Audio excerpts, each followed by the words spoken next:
If you're headed to a cookout and you're not sure what to bring, this Mexican street corn is your answer. It's creamy, tangy, smoky, and everyone loves it. It happens to be 100% plant-based, so anyone at the party can enjoy it. Hi, I'm Kat. Welcome to my kitchen. Let's get started. The base of this recipe is some beautiful white corn. If you can't find white corn, you can use yellow, but I would try to find white. Use fresh corn, not frozen, if possible. I'm going to use 4 ears today because I'm just cooking for my family, but if I was going to a party, I'd use 6 or 8. Shuck your corn. Make sure you get the annoying little corn strings off as well. I'm going to throw my scraps into my compost container. Carefully remove your corn from the husks with a sharp knife. Be really careful while you're doing this. Don't be afraid to cut super close to the corn husk. You want to get all that delicious corn.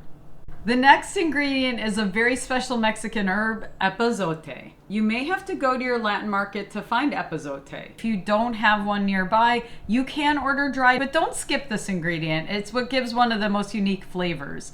Also, you want to buy this pretty fresh because it wilts quickly. Of course, we're going to finely dice before we put it into our corn. We're going to need about 3 tablespoons. Add your diced epazote, a tablespoon of plant-based butter, and I'm adding in half a jalapeno.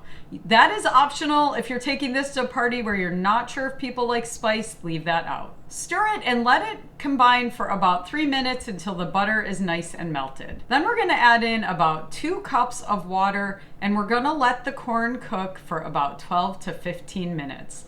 Don't forget to add in a little bit of salt to taste. After about 15 minutes, you'll know your corn is cooked because it'll be a brighter color.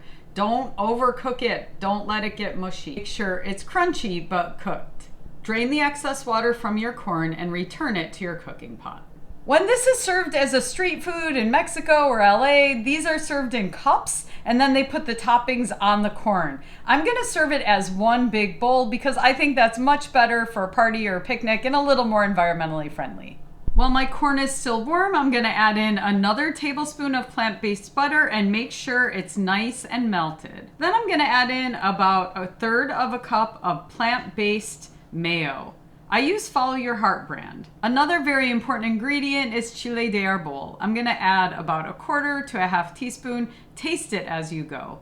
If you don't have this, you can use chili powder, but I would try to get this if you can. It adds a beautiful smoky flavor. I'm gonna add in 1/2 to 1 whole lime, tasting as I go to make sure I like the flavor. Enough spice, but needs a little more lime. I'm going to show you how to finish this up, but if you're looking for serving ideas, this pairs perfectly with my guacamole and black bean burritos or my carne asada tempeh burritos. All right, to finish this up, I'm going to put a little dash more of this delicious chile de arbol. We're going to top it with some delicious plant-based Parmesan cheese. I love Follow Your Heart brand. If you're looking for more global recipes with a plant-based twist, remember to hit that thumbs up button and subscribe so you never miss a recipe. Thanks for watching, and I hope to see you next time on Kat's Vegan Kitchen.